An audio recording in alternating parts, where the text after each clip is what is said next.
General, ¿me escucha? Nelson, buenos días. Un gusto saludarle. ¿Cómo está? ¿Cómo está? Muchas gracias por aceptar la invitación para conversar un poco de la coyuntura y sobre todo lo que tiene que ver con temas de seguridad en este país. Y yo quisiera primero darle la bienvenida, general, y luego preguntarle desde su experiencia por qué razón, por qué vemos o sentimos que la inseguridad en estos últimos meses y años ha tenido un crecimiento increíble, impresionante. Siempre ha existido, ¿ah? No es que vamos a decir que nunca ha existido, siempre ha existido, pero se siente con mayor fuerza. Su diagnóstico de nuestra realidad. Bienvenido, general. Bueno, nuevamente un saludo cordial a usted y a todas las personas que nos escuchan.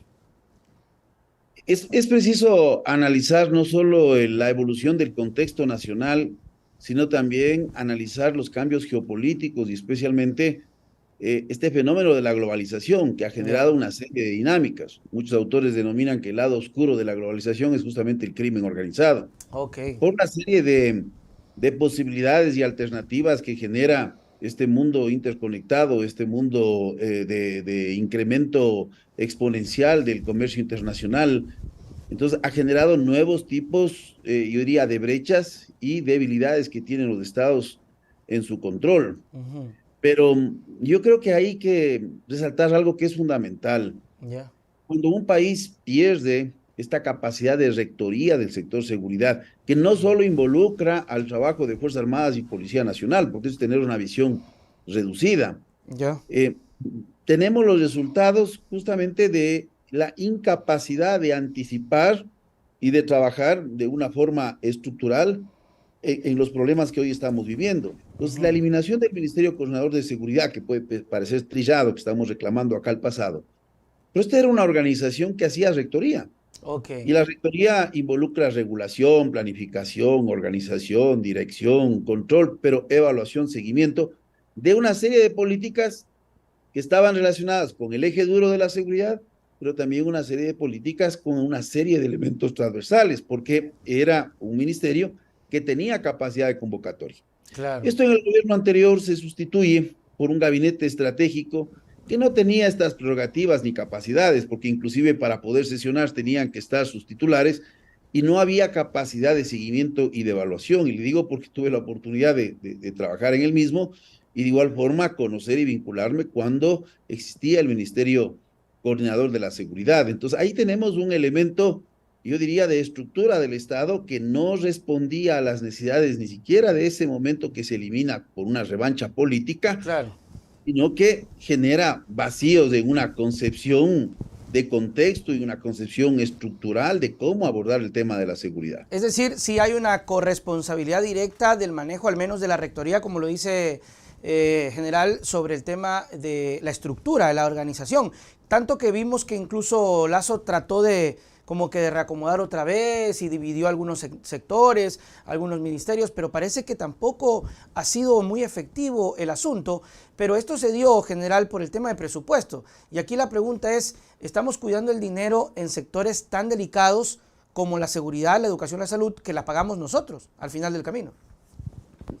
Nelson, pero aquí yo quiero puntualizar algo que es sumamente fundamental para que nos entiendan todas las personas. La nómina del Ministerio Coordinador de Seguridad, en donde trabajaban 129 funcionarios de Ya. diversos niveles, era de $150,000 al año. Ya.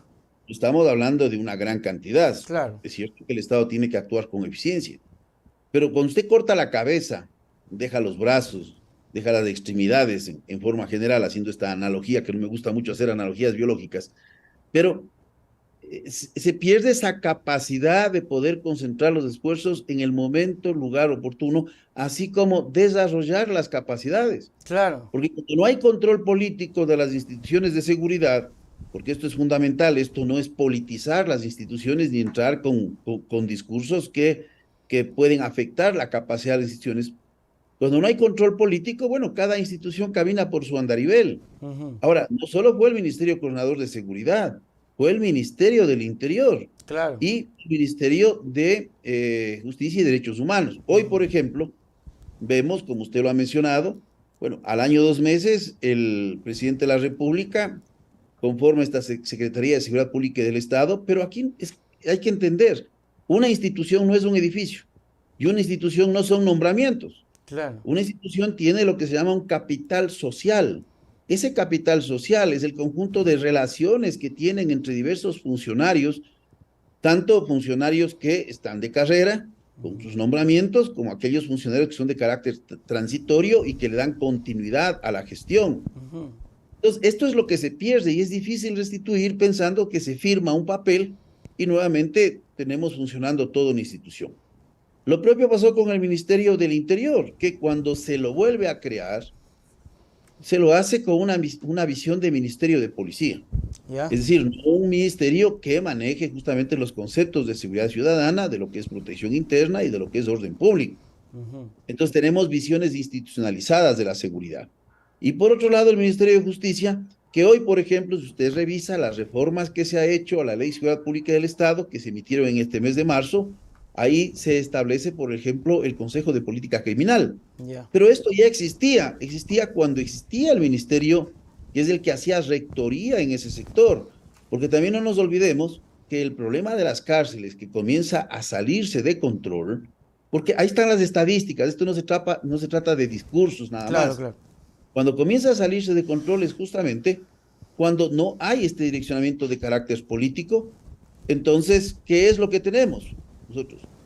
Una serie de problemas que se van agravando en el sector carcelario y recordemos que el SNAI, que es el ente encargado del control del sistema penitenciario, prácticamente pulula y depende de varias instituciones, a un punto que llegó a depender hasta de la presidencia de la República, es un absurdo de los Ujú. absurdos, y que también fue incluido como parte del Gabinete Sectorial de Seguridad, que como yo le decía, un órgano ad hoc temporal que no tenía la capacidad de realizar lo que hacía el ministerio. Entonces, aquí un grave error, no solo en la percepción, sino del por qué se hace esto. Ujú. Se hace bajo un concepto de disminución de carga burocrática, pero también se hace con un concepto peyorativo en términos de responsabilizar de la creación de entidades que no servían absolutamente para nada, y ahí están parte de los resultados, que también hay que analizar otros elementos que no solo están en ese contexto de estructura del Estado, sino en los contextos de la política nacional y Claro. contextos también en el ambiente internacional. Y en el tema, por ejemplo, de las cárceles, por ejemplo, no tener este diagnóstico general que usted nos está diciendo hoy y escuchar reiteradas veces al gobierno o a voceros decir que, o a políticos decir que esto es porque empezó desde la época del señor Correa y ya se nos salió de las manos. O sea, este diagnóstico que usted nos ha hecho, usted es consciente, o me imagino que la gente que está alrededor, que sabe el gobierno, que lo sabe, pero que nos siguen, nos anclan a un criterio político. Y cuando tenemos este criterio político de revanchismo, no avanzamos, general. ¿Por qué seguir atados cuando deberíamos buscar soluciones? Digo ellos, que tienen el poder, ¿no? Mire, el análisis de la narrativa gubernamental, digo, cae justamente en esos aspectos de politizar un tema que Claro. no deja de ser político, pero una politización en términos justamente de exculparse de las responsabilidades que le corresponde al gobierno de turno, no hace bien porque esto no genera esa unidad de que se llama desde Ujú. todos los sectores. Mire, el presidente de la República en una entrevista que hizo auspiciada por CNN con Oppenheimer, Ujú. mencionó que en los años anteriores se venía capturando un promedio, lo mencionó de esta forma, de 30, 40, 50 toneladas de droga. Falso. Ok. Entonces, claro, entonces voy posicionando esta situación que es riesgosa, porque en primer lugar, ¿qué es lo que se está diciendo? Que las Fuerzas Armadas y la Policía Nacional, en los ámbitos que le corresponde, y otras instituciones del Estado, se hicieron de la vista gorda porque llegaron a acuerdos con élites políticas. Claro. Eso no es cierto, porque primero hace daño a las instituciones, ¿no? Que son instituciones respetables, lógicamente que no debemos dejar de ver que hay penetración en varias instituciones del Estado, Por no supuesto. se diga en las instituciones de seguridad, Ujú. pero, pero hay que desmitificar estos datos. Ya, solo le voy a poner así una forma general, porque podría exponerle una serie de datos y nos vamos a confundir acá. A veces no todos somos buenos para los números, Claro, claro. pero esa sí es mi fortaleza, le digo. Mire, en el 2016 hubo una captura de 110 toneladas de droga. Ya. 2016. Entonces no estamos hablando de 30, 40 o 50. Solo si sumamos, podríamos decir que por ahí estamos. Ujú. Entonces, Pero en el 2016 hay un evento, por eso hay que analizar el contexto. Se da el proceso de paz en Colombia. Ok. Este proceso de paz en Colombia produce una desmovilización de las FARC que tenían un pie de efectivos, de 12.000 efectivos, y prácticamente entre un 6 y un 10% progresivamente dejan de formar o no se acogen a lo que se llama la justicia transicional y van a conformar lo que son las bandas criminales o engrosan estas o conforman las disidencias, elementos importantes que ya estaban vinculados en temas de narcotráfico. Pero existe otro elemento. Si uno revisa los análisis presentados por las Naciones Unidas a través del sistema de monitoreo de cultivos, o sea, no le estoy diciendo que esto hace una u otra persona, Ya. es un informe desde las Naciones Unidas por la Oficina de la Droga contra Oficina de las Naciones Unidas contra la Droga y el Delito. Hay un reacomodo físico de los cultivos durante un plazo de 3 a 4 años. Ok. Los cultivos se concentran en la frontera norte de Colombia con Venezuela, con acceso especialmente para la salida a la cuenca del Atlántico y con la frontera del Ecuador, con acceso a la cuenca del Pacífico y lógicamente a través de los ejes fluviales que conducen hacia el sector del Atlántico pasando por Brasil. Ok. Entonces, este reasentamiento hace que progresivamente se disminuya la capacidad de producción, pero se introducen semillas genéticamente modificadas porque el crimen organizado actúa como una empresa. Claro. Tiene desde contadores, abogados y pagan servicios de toda naturaleza. Estas semillas modificadas tienen la capacidad de producir de 2 a 3 cosechas al año. Y para que vea usted un dato, entre el 2020 y 2022, la misma Oficina de las Naciones Unidas dice que hay un aumento del 43% de Wow. hectáreas cultivadas con coca en Colombia. ¿Qué significa esto? Que hay un aumento de producción, Claro. sumado a esta capacidad de producción mayor en los cultivos que tienen semillas modificadas. Por lo tanto, se aumenta la incautación. Pero un dato que es revelador, en el 2020, Nelson, se capturó 128 toneladas, no 30, no 40, no 50. Y en este caso, ni sumando, Claro, tampoco. vamos a llegar. Por supuesto. Pero 128 toneladas que se capturan ¿en qué periodo? En un periodo de restricción de movilidad. Porque estábamos en la En pandemia. la pandemia. Claro, claro. En un periodo en donde la contaminación del tráfico marítimo internacional se volvió más difícil, porque recuerde usted que se disminuyó en tal sentido la carga internacional marítima que un container, solo para darle un dato, entre Ecuador y China pasó a valer el doble, Claro. porque lógicamente no habían las cargas, porque usted sabe que estas empresas navieras reparten tanto sus costos operativos en cargas de ida como en cargas de retorno. Entonces, siendo esto más difícil, ya se tuvo una incautación de 128 toneladas. Bastante. En el 2021, que se sale de la pandemia, en donde se recupera el tráfico internacional marítimo, tenemos una captura de 220 y el año anterior de 210. Pero también otro dato revelador. El informe de las Naciones Unidas que salió hace 2 meses indica que el Ecuador es responsable de la exportación de droga a Europa del 25% de total de cargamentos. Chutica. Y en Amberes, el año anterior, que es la puerta mayor de entrada de cocaína en este momento, porque tenemos algunos puertos no solo en Bélgica, sino también en Holanda, tenemos en España y tenemos en Reino Unido, son puertas de acceso de droga que provienen de Latinoamérica. Pero el puerto de Amberes, que es el puerto de mayor acceso, indicó que la captura de droga entre el 2021 y el 2022 aumentó en un 23%.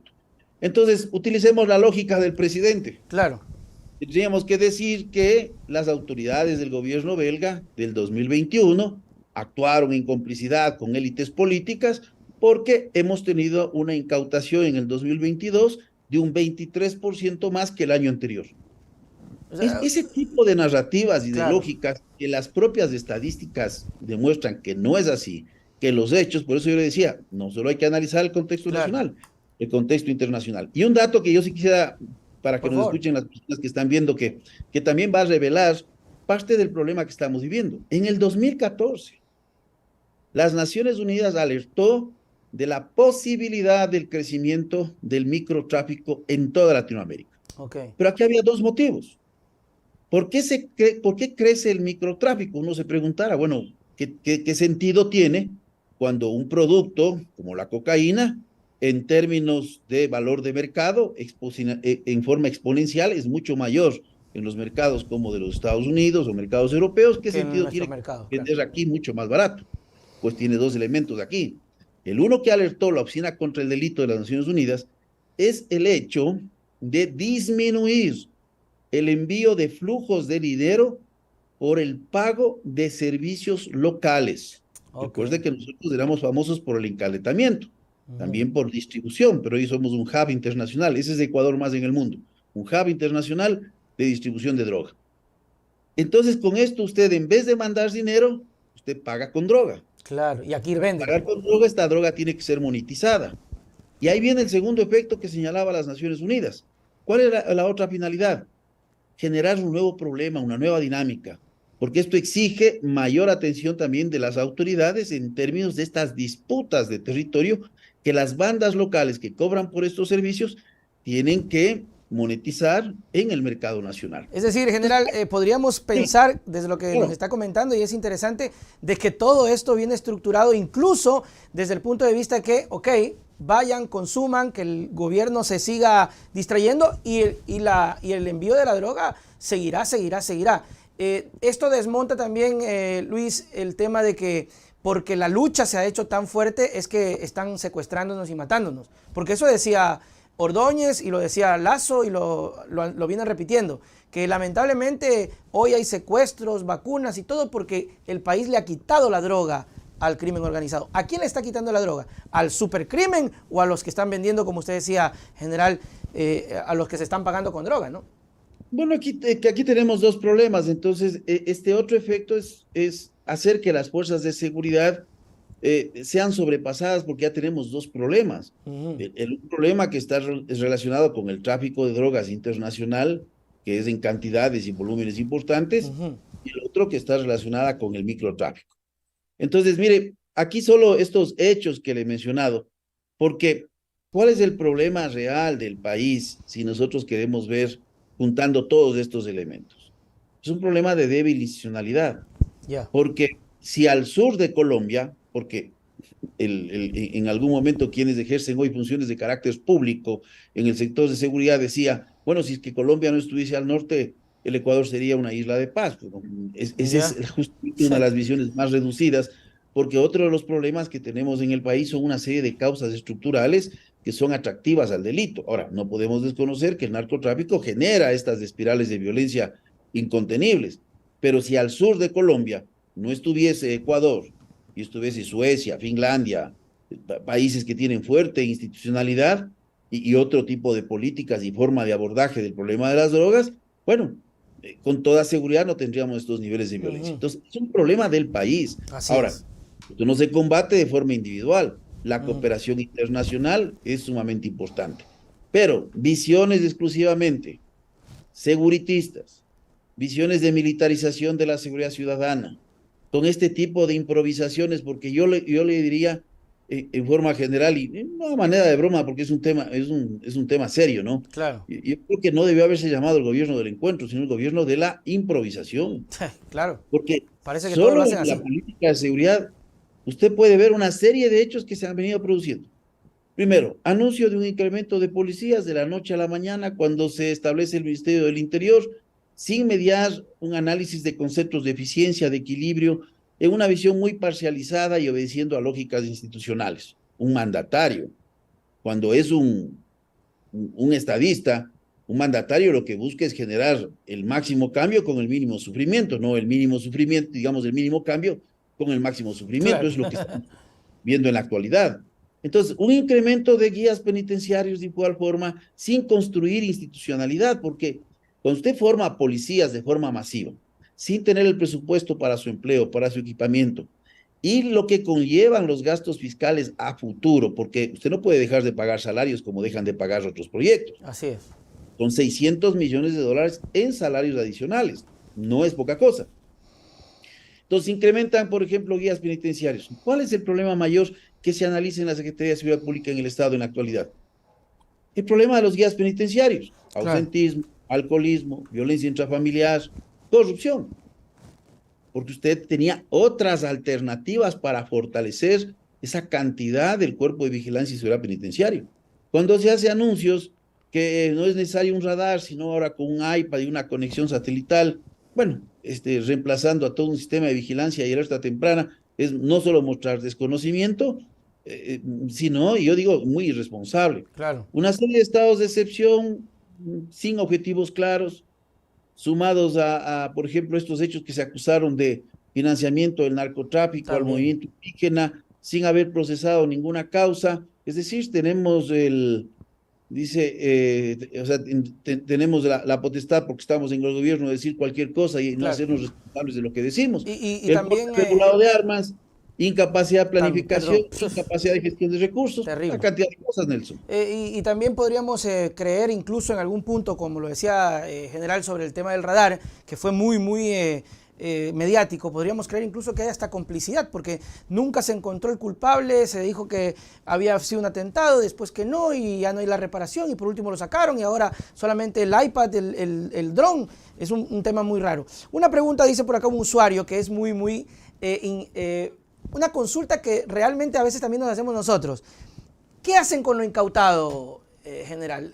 Con todo lo incautado, porque a veces la gente también dice, pues, ¿será que lo vuelven a revender? ¿A dónde lo mandan? ¿Qué hacen con todo lo incautado? ¿Qué el gobierno, o en este caso el ejército, no sé? Bueno, hay procedimientos que tienen que hacer las instituciones de carácter responsable y lógicamente con el acompañamiento de la Policía Nacional, en donde lógicamente se hace las actas y la destrucción a través de procesos de incineración. Ok, Pero ok. en un país de débil institucionalidad hay que reforzar todos estos controles. Sí, Mire, porque he no mencionado sabemos. en varias ocasiones. Mire. Es un país de débil institucionalidad porque, mire, usted tiene unas instituciones de seguridad que tienen niveles de penetración importantes. Así es. Pero esto no es de preocuparnos más allá de fortalecer controles institucionales, pero hacer cambios estructurales. Si usted no crea, por ejemplo, y esto he venido manteniendo en mi discurso más de un año, la necesidad de comenzar a repensar en la creación de una policía de investigaciones totalmente independiente de la Policía Nacional, justamente para generar contrapesos interinstitucionales. Es como una familia, ¿no? Cuando hay papá, mamá, las cosas funcionan mejor, no solo cuando hay papá o mamá Así es. soltera, ¿cierto? Entonces, es necesario establecer estos contrapesos interinstitucionales porque hay penetración. Las estadísticas señalan 0,89 policías al día que se vinculan a actividades de delincuencia organizada, Chutica. delincuencia criminal y problemas disciplinarios graves. Entonces, no estamos hablando de excepciones. En las Fuerzas Armadas también ha existido y el caso del radar es un caso que hasta ahora no tenemos responsables, más allá de responsables administrativos en el desplazamiento de un radar totalmente improvisado, con una irresponsabilidad absoluta, en donde no se ha dado explicaciones. El caso de Don Total. Nasa es Lognasa un igual. caso en donde no hay explicaciones, porque más allá de una lista que puede tener una fiscalía de un determinado sector, de posibles inversores, bueno, el hecho es que el señor Don Nasa fue a los exteriores del complejo ministerial, recibió 2 llamadas desde el edificio del Comando Conjunto y es que alguien le invitó. Por Bueno, supuesto, ingresó y todo varias esto veces. tiene que ser analizado, o sea, cómo yo me meto si en la realidad fuese una persona, más allá de que no existía también, mire la debilidad del sistema judicial, no existía una orden de captura, pero Claro, la suspicacia de qué está haciendo esta persona ahí, claro. que estaba desvinculado de la institución en un proceso en donde ni siquiera disciplinario lo había cumplido, pues genera suspicacia. Entonces, este asunto de controles internos, de controles interinstitucionales, por ejemplo, los controles internos, si no hay presencia de otras instituciones del Estado, y esto es fundamental, cambiar esta visión que se tiene, porque muchas veces se dice, mire, yo le voy a decir algo Ya. que, que puede espantar, pero esto ha destruido la fe en la institución policial, en sus mandos. Con toda seguridad, la general Varela pasó los controles internos, ¿no? Pero es una de las personas que estuvo vinculado a interrumpir una investigación Por supuesto. que en los audios que se develaron con 2 oficiales generales de policía, era para proteger al presidente. Aquí la gran pregunta es, ¿sabía el protegido que estaba siendo objeto de esta benevolencia? ¿Es esa forma de actuar de un funcionario encargado de hacer cumplir la ley? Claro. ¿Es normal que un presidente reciba a una comandante de policía con el coronel jefe de una investigación? ¿O esto es normal en la agenda del presidente, que todas las semanas recibe al comandante de policía con los investigadores de los casos para que le expliquen detalles? No creo que eso es normal. Y después se explica con una narrativa que yo le digo, una narrativa, miren, los temas de seguridad son serios. Esto parece chiste. O sea, decir que de coincidencia este equipo investigador recomienda a la fiscal lo acoge y el juez decide. Bueno, y después de meses se conoce este hecho, la fiscal general del Estado ha determinado la apertura del caso en la Fiscalía General del Guayas.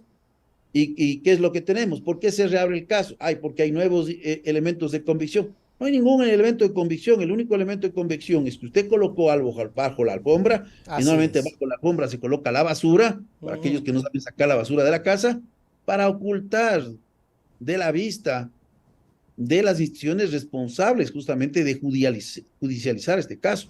Este para mí es el elemento más grave de conducta del presidente, porque lastimosamente el Código Orgánico Integral Penal en todos los delitos contra la seguridad pública no encaja el tipo penal, porque así señala la Constitución, un tipo penal específico que vaya a determinar injerencias en un proceso de investigación ligado con el narcotráfico que el presidente ha abanderado como objetivo de lucha política. Gravísimo, y han dejado de hablar de eso, pero que no puede ocultarse y es una realidad. Y ahora, general, agradecerle por su tiempo, pero no quiero despedirme sin antes dejarle esta interrogante para que usted me la comente y pues también nos dé sus palabras finales con esta respuesta. Con todo lo que me ha mencionado, usted ha repetido muchas veces el tema de la fragilidad institucional.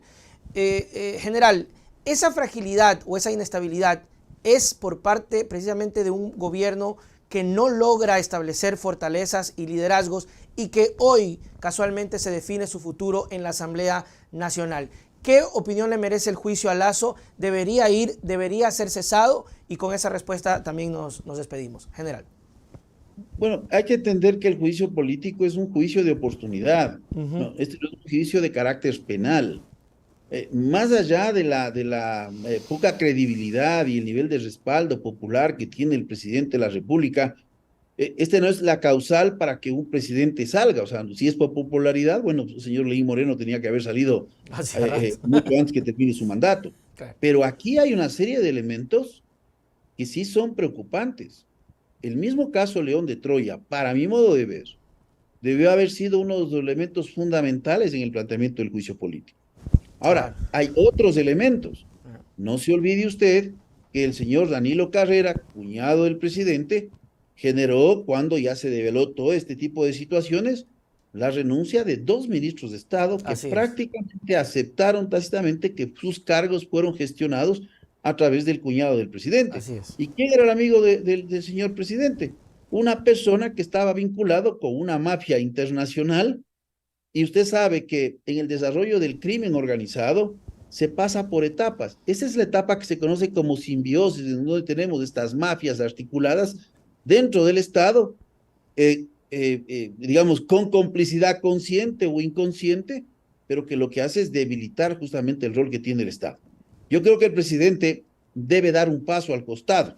Me temo que el presidente procure aplicar el mecanismo de la muerte cruzada, que la propia Corte Constitucional en su dictamen, sin decir que no puede ser utilizado, recomendó de que este no es el momento más oportuno para la utilización de este mecanismo. ¿Hay sensibilidad? No creo que hay sensibilidad por parte del presidente.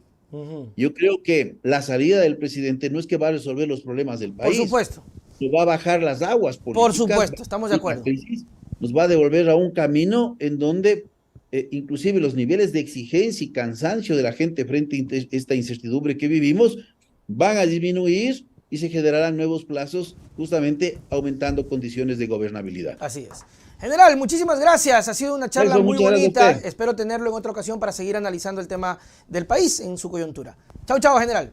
Muchas gracias. Hasta luego. Chao, chao.